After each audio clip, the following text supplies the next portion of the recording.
Notícias da 106 e nós estamos em contato com o doutor Rafael Matos, advogado, especialista em direito eleitoral e administrativo, membro fundador da ABRADEP, Academia Brasileira de Direito Eleitoral e Político, membro da IBRAD, né? Membro consultor da Comissão Nacional de Direito Eleitoral, do Conselho Federal da OAB, procurador-geral da OAB na Bahia. E boa tarde, doutor Rafael, muito obrigado pela atenção aqui à nossa equipe. Seja bem-vindo ao nosso programa. Eu vou começar perguntando, me chamou a atenção, o que é a ABRADEP e o que é IBRAD. Boa tarde, doutor. Boa tarde a todo o povo de Jeremoabo, a todos que nos ouvem. Boa tarde especial a Adalberto Luiz Carlos. É interessante você fazer essa pergunta, porque eu sou um apaixonado pelo direito eleitoral e pelo estudo do direito eleitoral. E, na verdade, o que é a ABRADEP? A ABRADEP, como foi dito, é uma academia brasileira de direito eleitoral que reúne os maiores nomes hoje do direito eleitoral no Brasil. Nós temos, eu sou membro fundador, tenho essa honra de ser membro fundador, juntamente com os grandes doutrinadores. Para quem não nos ouve e não sabe o que é doutrinador, é aquele especialista que escreve os livros em que os estudantes, os profissionais estudam uma determinada matéria de direito. Então, os grandes autores de livros, ex-ministros do TSE, atuais ministros do TSE, todos eles fazem parte hoje da ABRADEP, que é uma instituição que, inclusive, é ouvida em todos os âmbitos em que há uma discussão hoje de direito eleitoral. É difícil você ver uma entrevista, seja no Fantástico, na Folha de São Paulo, uma audiência pública na Câmara dos Deputados sobre determinada matéria de reforma eleitoral. O próprio TSE, quando o TSE vai fazer alterações em suas resoluções, análise de novas leis, reforma política, reforma eleitoral, a ABRADEP é convidada, juntamente com a Comissão Nacional de Direito Eleitoral, a se pronunciar, a trazer a sua visão sobre os temas. O IBRAD, por outro lado, é o Instituto Brasileiro de Direito Eleitoral, ele já é um instituto mais antigo e ele não é tão difundido no Brasil como é a ABRADEP. A ABRADEP hoje congrega membros em todos os estados do Brasil, os advogados e os especialistas de direito eleitoral mais proeminentes de cada estado já estão na ABRADEP e vários tentando entrar, é um filtro muito pesado para conseguir o acesso. O IBRAD ele reúne todos os ex-ministros do TSE, os atuais ministros, os advogados que militam perante o TSE e que fazem também um âmbito de discussões e promovem muitos eventos Brasil afora para discutir o direito eleitoral. É muito importante essa discussão para o desenvolvimento da nossa democracia.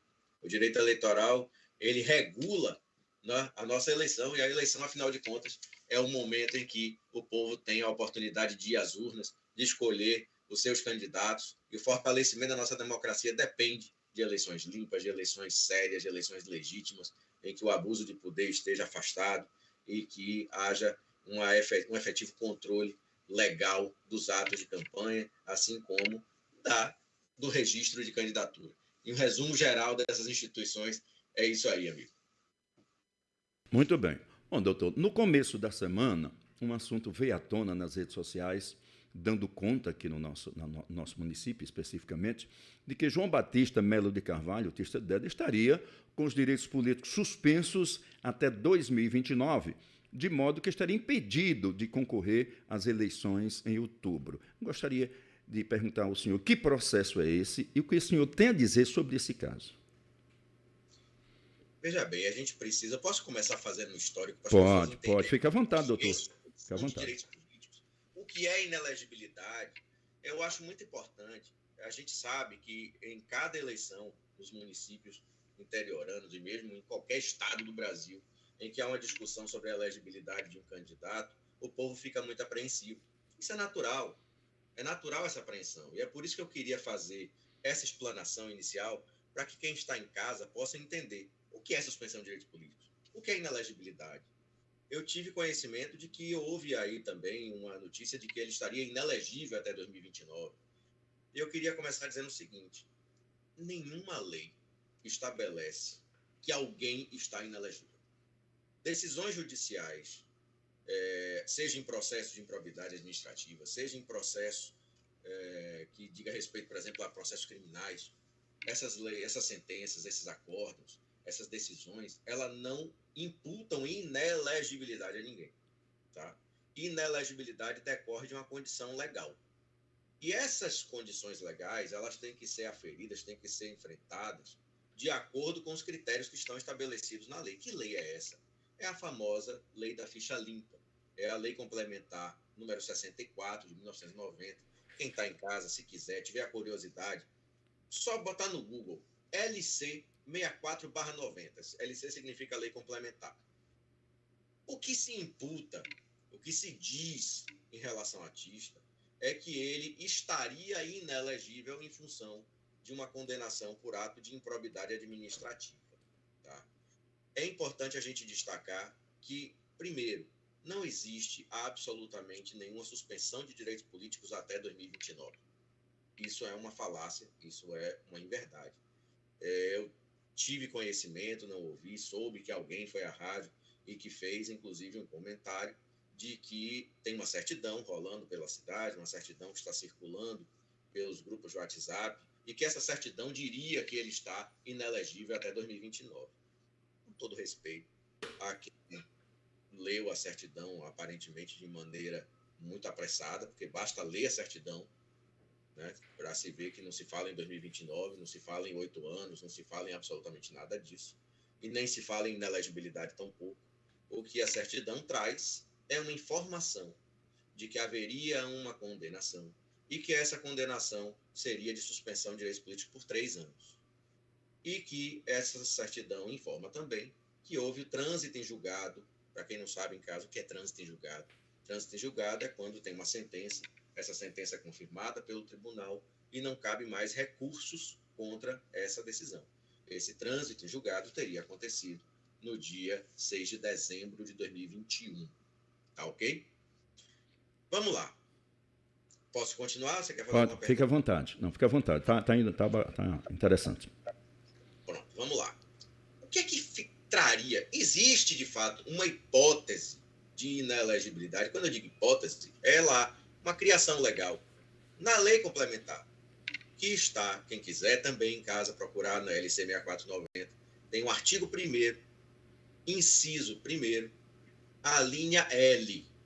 É só botar lá, tem o 1, vai no L e está lá uma inelegibilidade para quem tem uma condenação por ato de improbidade.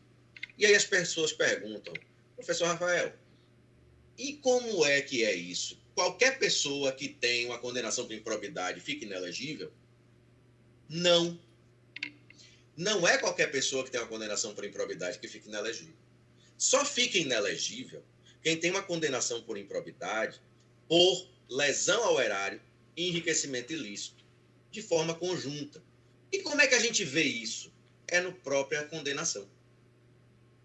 Para as pessoas leigas, que não são do ramo jurídico, é difícil compreender, mas a lei de improbidade, ela tem 3 hipóteses básicas de condenação por improbidade.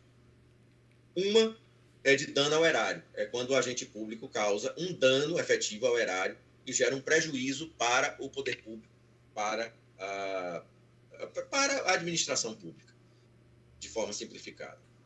O segundo diz respeito a enriquecimento ilícito, é quando o agente público pratica um ato que gera um enriquecimento de alguém ou dele próprio, de forma indevida. E o terceiro ato, que é muito menos grave, porque não gera dano ao erário, porque não gera enriquecimento de ninguém, é aquilo que se convencionou chamar de improbidade por violação a princípios. O que é violação a princípios? A nossa Constituição Federal, no artigo 37, ela tem uma série de princípios que devem ser observados na administração pública. E muitas vezes, no dia a dia de uma gestão pública, há determinados atos que terminam sendo praticados e que o judiciário entende que violam algum princípio constitucional. Tá certo? Por que eu digo que esse é um ato menos grave? Porque, afinal de contas, eu não tenho a configuração nem de enriquecimento ilícito, eu não tenho configuração de dano ao erário, e, portanto, não se trata daquilo que o povo sabe, na boca do povo, que diz respeito à corrupção. quando eu tenho uma improbidade por violação a princípios, nós não estamos falando de corrupção, nós estamos falando de roubo, nós não estamos falando de meter a mão no dinheiro público.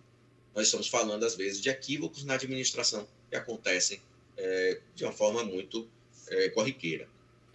Pois bem, acontece que justamente por essa ser uma hipótese menos grave, e a própria Constituição, a própria lei reconhecem que é menos grave, quando alguém é condenado por violação a princípios, né, da administração pública, isso não acarreta inelegibilidade.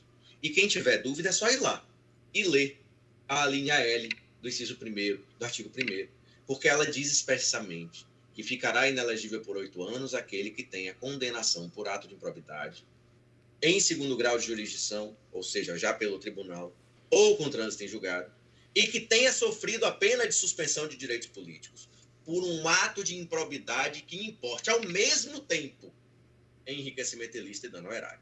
Essa é uma primeira faceta, tá certo? Certo. E aí se pergunta, a condenação a que essa certidão faz referência, ela diz respeito à lesão ao erário ou ao enriquecimento ilícito? Não. E basta também, quem tiver curiosidade, ler a própria certidão. Essa certidão, ela diz que João Batista Melo de Carvalho teve uma condenação por violação a princípios. E como é que a gente sabe disso? Porque lá consta que a condenação foi pelo artigo 11 da Lei de Improbidade. Nós temos quem trabalha na área de improbidade, qualquer pessoa, qualquer advogado que tem familiaridade mínima com a área de improbidade, sabe reconhecer apenas pelo artigo qual é a hipótese de improbidade que se está falando. Porque se sabe que quando é o artigo 9º, por exemplo, nós estamos falando de enriquecimento ilícito, quando é o artigo 10, nós estamos falando de lesão ao erário, e quando é o artigo 11, nós estamos falando de violação a princípios. Pois bem, como a própria certidão indica que a condenação foi pelo artigo 11, e por isso que a base da condenação é o inciso 3º do artigo 12, parece uma confusão danada, né? Mas é porque o artigo 12 é o que traz, o 9, o 10 e o 11, eles trazem quais são as hipóteses, quais são os casos de improbidade. O artigo 12, ele traz quais são as penas aplicadas. No inciso 1º do artigo 12, nós temos as penas aplicadas para quem gerou enriquecimento ilícito, pelo artigo 9. No inciso 2º do artigo 12, nós temos as penas para quem gerou a lesão ao erário, prevista no artigo 10. E o inciso 3º do artigo 12 tem as penas para quem praticou um ato de improbidade por violação a princípios, que é o caso dessa certidão. Tá certo? E aí você pode me perguntar, tudo bem, o senhor está me dizendo que ele não está inelegível por 8 anos. Certo. E essa certidão que indica que ele tem uma suspensão de direitos políticos por 3 anos? Como é que fica a situação de Tista? Eu poderia afirmar que Tista, então, está sem quitação eleitoral, está com os direitos políticos suspensos por 3 anos, portanto, até o dia 6 de dezembro de 2024? Não. Tista não está com os direitos políticos suspensos e eu vou explicar o porquê. O nosso sistema jurídico ele é bastante complexo. Mas nós temos uma situação jurídica que deixa essa aplicação da penalidade de Tista completamente inviável, ilegítima e inconstitucional. E não sou eu que está dizendo isso. O que acontece é que no dia 4 de outubro de 2021, lembrando que esse processo de Tista transitou em julgado no dia 6 de dezembro de 2021. No dia 4 de outubro, portanto, 2 meses e 2 dias antes do trânsito em julgado, todo mundo sabe aqui o que é o Supremo Tribunal Federal. Hoje, o Supremo Tribunal Federal é o tribunal mais famoso do Brasil e a gente sabe que muita gente sabe os nomes dos ministros e muita gente, às vezes, não sabe nem quem é que está na seleção brasileira, mas sabe o nome, pelo menos, de alguns ministros do Supremo. O Supremo Tribunal Federal, por meio da relatoria do ministro Gilmar Mendes, que é um ministro, inclusive, muito famoso, ele deferiu uma liminar numa ação direta de inconstitucionalidade, de número 6678. Quem quiser pesquisar, é só jogar no Google. A ação direta de inconstitucionalidade 6678, liminar Gilmar Mendes. E o que é que diz essa liminar? Essa liminar diz que a aplicação da pena de suspensão de direitos políticos para Quem praticou um ato de improbidade ou teve uma condenação por ato de improbidade por violação a princípios, que é o caso de Tista, e é por isso que eu fiz todo esse introito para explicar o que é violação a princípios, o que é enriquecimento ilícito, o que é dano ao erário, que não se pode, a liminar diz isso, suspende a vigência, ou seja, tira do mundo jurídico, tira da própria lei a aplicação da penalidade de suspensão de direitos políticos para as condenações por violação a princípio em ação de improbidade. E o que é que isso implica? Isso implica que, apesar de esse processo ter transitado em julgado, é impossível dar cumprimento a esta pena, porque o Supremo Tribunal Federal diz que esta pena é inconstitucional. É como você imaginar que alguém sofra uma condenação num processo criminal e que essa condenação seja de açoitamento público. O açoitamento público é inconstitucional. Pode estar lá na sentença, pode estar no acórdão. Na hora de cumprir essa sentença, o judiciário diz: eu não posso cumprir, porque o açoitamento público é inconstitucional. E olhe que a gente nem tem uma decisão judicial dizendo isso, é a própria Constituição que diz. Mas no caso de Tista, nós temos uma decisão da mais alta corte do país, Supremo Tribunal Federal, na ação direta de inconstitucionalidade 6678, em que se diz expressamente que esta aplicação da penalidade de suspensão de direitos políticos para as hipóteses de improbidade por violação a princípios é inconstitucional e, portanto, tem que ser retirada do mundo jurídico, tem a sua vigência suspensa. E é por isso que eu tenho muita tranquilidade em dizer que não é possível a aplicação, o cumprimento, a efetiva suspensão dos direitos políticos de Tista, porque o ministro Gilmar Mendes suspendeu a aplicação dessa penalidade para quem estava com os processos em curso. Era o caso de Tista. Ele está abarcado por uma decisão do Supremo, e o Supremo, na medida em que considera inconstitucional esse dispositivo, não permite que juiz nenhum, que tribunal nenhum aplique mais essa pena, sob pena, inclusive, se assim o fizer, de uma reclamação direta no Supremo, para dizer ao Supremo: a justiça de tal ou qual Estado está descumprindo a ordem do Supremo, e o Supremo é o maioral nesse assunto.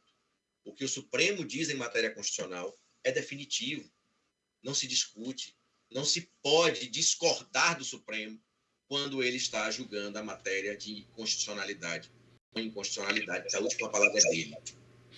Então, só para a gente resumir aqui, doutor, então Tista não está inelegível, não existe essa possibilidade com relação a isso. Tista não está inelegível e, apesar de existir uma condenação por improbidade na violação a princípios, você me dá licença até para falar uma coisa que é importante a gente esclarecer. As pessoas, às vezes, ficam assustadas quando dizem: tem uma condenação por improbidade. Nós precisamos, como já se diz no dito popular, separar o joio do trigo. A gente não pode botar tudo num saco de farinha só. A condenação de Tista, para quem não sabe, não foi por roubo, não. Não foi por furto, não foi por meter mão em erário, não foi por favorecer ninguém. A condenação de Tista foi simplesmente por causa de umas placas de obra pública que constava a logomarca da prefeitura. A condenação dele, com todo respeito, é um absurdo. Esse processo é muito antigo. Esse processo foi julgado no Tribunal de Justiça da Bahia em 2010. Se esse processo fosse julgado hoje, eu não tenho a menor dúvida de que Tista estaria inocentado, absolvido. Até porque a própria lei de improbidade foi abrandada. A própria lei de improbidade hoje diz que, mesmo tendo violação a princípios, eu só poderia condená-lo se houvesse um dolo específico. O que é isso? É a vontade de praticar um ato em contraponto. Não tem nem prova de que Tista tivesse conhecimento prévio de que essas placas iam ter esse layout. É um fato muito pequeno, é um fato muito colateral, é um fato que não tem gravidade. Então, não dá para a gente colocar essa condenação no mesmo balaio, no mesmo saco de prefeitos que têm condenação por desvio de dinheiro público, por desvio de dinheiro da merenda, por desvio do combustível que é pago com dinheiro da educação. Não dá para a gente colocar no mesmo balaio. A gente não está falando de ninguém aqui que é ficha suja. Ficha suja é quem incide na lei da ficha limpa. E Tista não está na lei de ficha limpa. Tista não está inelegível. E apesar de essa certidão indicar que tem uma condenação, é porque é verdade, teve uma condenação. É verdade que essa condenação transitou julgado? Não é. Mas a suspensão de direitos políticos não pode ser aplicada, não pode ser cumprida sob pena de estar descumprindo a ordem do Supremo Tribunal Federal. E não é à toa. Como é que a gente sabe se alguém está com quitação eleitoral ou não? Basta puxar a certidão de quitação eleitoral. E a certidão de quitação eleitoral de Tista está válida. É só entrar no sistema do TSE e lá está a certidão de quitação eleitoral de Tista. Por quê? Porque o judiciário sabe que não pode aplicar a suspensão de direitos políticos dele sob pena de estar descumprindo, violando uma ordem do ministro Gilmar Mendes. Então, eu não tenho receio. Tista está plenamente elegível. Não tem nada que torne Tista hoje inelegível como querem. É lógico que chegar numa rádio e dizer alguém está inelegível, alguém é ficha suja porque tem uma certidão e lê a certidão do jeito que quer, né? Porque basta ler a certidão para ver que não se fala de inelegibilidade. E talvez para o povo, para os eleitores, seja confuso entender o que é direitos políticos, o que é inelegibilidade, qual é a diferença. Mas um advogado, ele tem a obrigação de, ao se pronunciar, saber diferenciar, saber distinguir o que é inelegibilidade e o que é suspensão de direitos políticos. Então, é importante a gente traçar essas diferenças, mas, para a sua pergunta objetiva, não há nada hoje que impeça a Tista de ser candidato. Muito bem, doutor. Recentemente, outro processo contra Tista entrou em pauta no Supremo Tribunal, se não estou enganado. Recentemente, o processo lá em Brasília entrou em pauta, mas acabou sendo retirado. Foi no Tribunal Regional Federal da primeira Tribunal região. Regional Federal, desculpa, pois não. Tenho conhecimento. Esse processo, na verdade, é uma apelação tanto do Ministério Público quanto do próprio Tista. Nós estamos muito seguros quanto ao julgamento, porque é um processo em que ficou amplamente demonstrado que não houve absolutamente nada de irregular. Trata de reforma de escolas que foram plenamente realizadas. A instrução, para quem não sabe em casa o que é a instrução, é a oitiva das testemunhas, a coleta das provas, foi amplamente favorável à Tista, demonstrando que tudo foi praticado dentro da mais regular normalidade. O tirar de pauta ou não tirar de pauta é muito natural em qualquer tribunal. Por que é muito natural? Porque, primeiro, muitas vezes nós temos um excesso de processos em pauta. Esse processo de Tista, por exemplo, a gente estava pronto para julgar. Estávamos prontos para fazer sustentação oral, prontos para realizar com muita tranquilidade. Mas o desembargador, que era relator do processo, ele se tornou presidente do tribunal. E é evidente que havia incompatibilidade, né, de tempo dele em uma transição na presidência do tribunal e uma quantidade enorme de processos que seria julgado, e foi por essa razão, e não outra, que foi retirado de pauta. Por outro lado, foi depois incluído indevidamente em pauta sem que tivesse ido para o novo relator. Imagine como é que alguém vai julgar um processo sem ter visto o processo. Então, a Secretaria do Tribunal tinha reincluído em pauta, quando o relator anterior se tornou desembargador-presidente, tinha reincluído em pauta para o novo relator sem mandar o processo para o relator para fazer a análise do processo. É lógico que seria impossível, mas nós estamos muito tranquilos, né? A qualquer momento esse processo pode voltar à pauta e nós estamos com muita tranquilidade para esse julgamento, porque quando a gente estuda o processo e a gente analisa as provas, a gente pode ficar tranquilo ou intranquilo. Se a gente estivesse com falta de tranquilidade, nós teríamos tomado providência, tentado criar algum embaraço para o julgamento. Não foi o caso. Na verdade, o processo só não foi julgado por essas circunstâncias, mas estamos com muita tranquilidade para enfrentar esse julgamento, porque temos consciência da lisura de todos os procedimentos que foram adotados pela Prefeitura à época, na condução de João Batista Melo de Carvalho, o Tista de Dédalo. Muito bem, aproveitando aqui, doutor, o conhecimento do senhor, com relação à esposa de Tista Anabel, existe alguma pendência que suspenda os seus direitos políticos, que impeçam, né, de ser candidata? Absolutamente nada. Havia também um burburinho de que ela teria ficado inelegível porque ela sofreu uma injusta e absurda exoneração da função dela na prefeitura, quando, na verdade, essa demissão, essa exoneração foi por conta, inclusive, de uma liminar que ela tinha na justiça, que garantia a ela uma licença, e houve o desrespeito dessa liminar. Aí a prefeitura, assim, promoveu a sua exoneração, com todo respeito, numa nítida tentativa de vendetta, né, de perseguição. Isso, inclusive, ficou posto em sentença, não sou eu que estou dizendo. A sentença no mandado de segurança de Anabel deixa claro que a negativa do direito dela à licença se tratava de uma vendetta pelo fato de ela ser adversária política.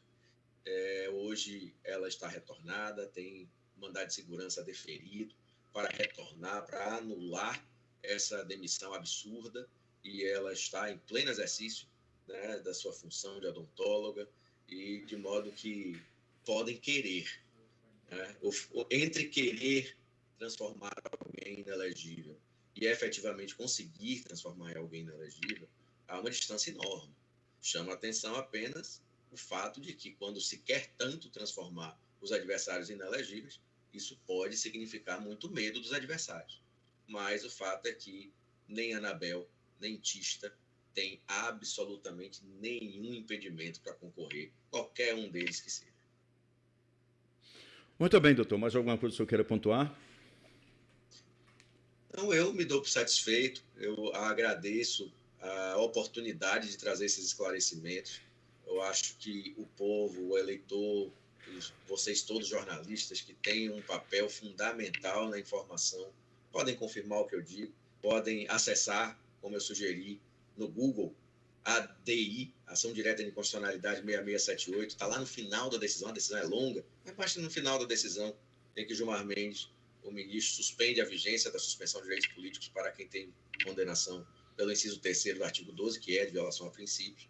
Podem entrar na lei de improbidade, quem quiser consultar também a lei 8429 de 92. Podem entrar na famosa lei de ficha limpa e procurar a linha L do inciso 1º do artigo 1º e vão verificar o que eu estou dizendo. Só fica inelegível quem tem condenação por improbidade, que seja por lesão ao erário, enriquecimento ilícito e não por violação a princípios. Então, isso é, de certo modo, muito elementar. Eu convoco a todos que façam essa verificação. Muito bem, doutor. Eu agradeço a participação aqui no programa. Muito obrigado pela disponibilidade